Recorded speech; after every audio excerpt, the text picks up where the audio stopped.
Hello kawan, di sini saya ada 52 kad yang berbeza. Kita akan suruh penonton pilih satu kad secara random di tengah-tengah mana-mana sahaja, cakap stop di mana-mana sahaja. Okey, contoh dia cakap stop di sini.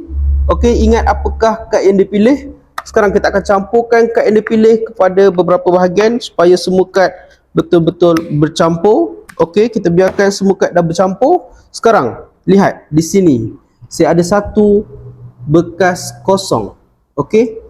Perhatikan, keajaiban akan berlaku, okey? Lihat betul-betul, jangan kelipkan mata anda walaupun satu saat. Bayangkan kad yang dipilih tadi boleh melompat ke dalam ini dengan satu tiupan.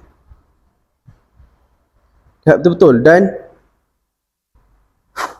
tiba-tiba kad yang dipilih hilang dan muncul di bawah sekali.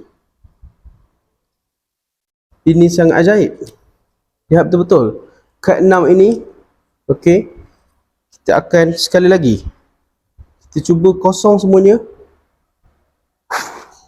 Tiba-tiba dia muncul dan hilang.